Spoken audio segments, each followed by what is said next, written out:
Oedipus's life was a struggle before it even began.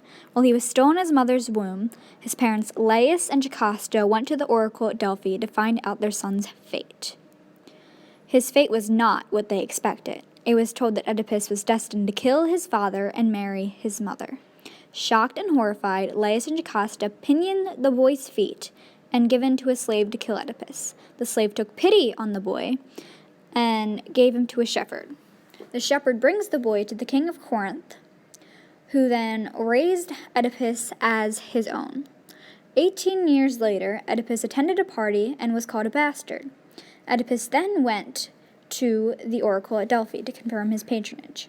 When receiving the same fortune as Laius and Jocasta, he fled Corinth to prevent this from happening. While on his journey, Oedipus came onto crossroads and came face to face with a carriage driving in the opposite direction. The driver hit Oedipus to get him to move. That angered Oedipus, and he killed the driver and the person in the carriage, King Laius. When he comes to the gates of Thebes, he met the Sphinx that guards Thebes and eats all who travel in and out. They don't answer the riddle correctly. She's ready to devour Oedipus until he answered her riddle correctly. Confusion passed over her, and she threw herself off the cliff from insanity. The people of Thebes were so grateful that Oedipus rid them of the Sphinx. They made him their new king and insisted he marry the new widow, Jocasta. Without even knowing it, Oedipus fulfilled his prophecy. He has been married to Jocasta for many years and had 4 kids. Plague has then struck Thebes, and Oedipus sent his brother-in-law, Creon, to see what he could do to get the plague lifted. The response was that the city is unclean and harbors the killer of King Laius, and the killer must be punished for the city to be cleansed.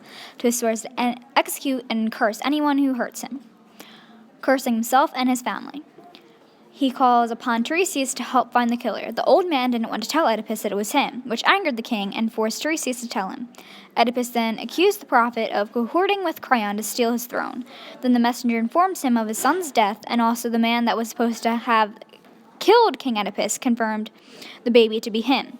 It was then realized that Oedipus is the son of Laius and Jocasta. Jocasta is so distraught she runs in the palace and hangs herself. Oedipus is disgusted, stabs his eyes, and is sent into exile by none other than Creon, the new king of Thebes.